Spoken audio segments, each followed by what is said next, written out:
அனைவருக்கும் வணக்கம். Welcome back to our own hope YouTube channel.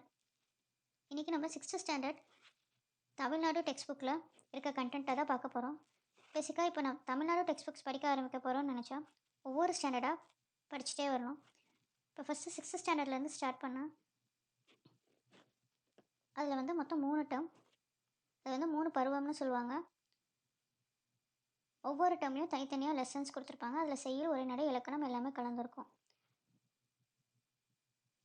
இந்த லெசன்ஸ் அதாவது பாடங்களை வந்து 3 இயல்களாக பிரித்து ஒவ்வொரு இயல்கள்லேயும் ஒரு குறிப்பிட்ட அளவு பாடத்தை பிரித்து வச்சுருக்காங்க.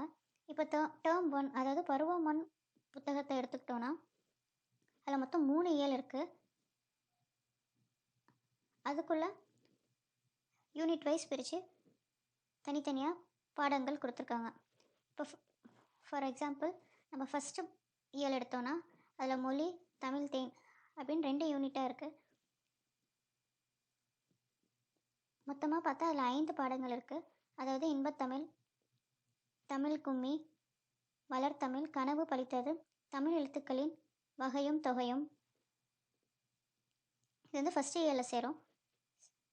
இந்த 2வது இயல் எடுத்துக்கிட்டோன்னா இயற்கை இன்பம் அப்படின்னு 2 யூனிட் மாதிரி பிரிச்சுருக்காங்க. அதில் வந்து சிலப்பதிகாரம், காணி நிலம், சிறகின் ஓசை, கிழவனும் கடலும், முதல் எழுத்தும் சார்பெழுத்தும், திருக்குறள் இதெல்லாம் வந்து 2வது இயலில் வரும்.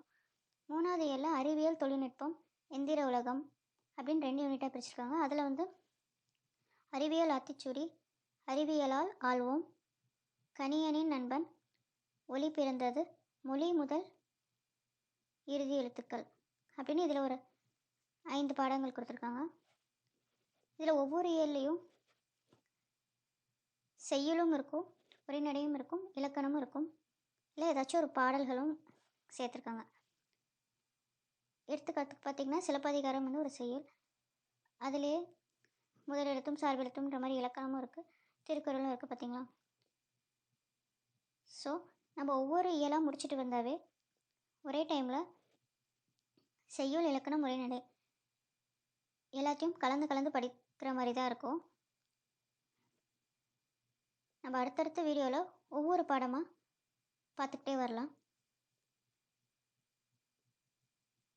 அப்போ ஒவ்வொரு வகுப்பில் இருக்கிற ஒவ்வொரு பாடமாக நீங்கள் படிக்கிறப்போ உங்களோட போட்டித் தேர்வுக்கு இல்லை பள்ளி மாணவர்களுக்கு இது மிகவும் உதவியாக இருக்கும்னு நினைக்கிறேன். நன்றி.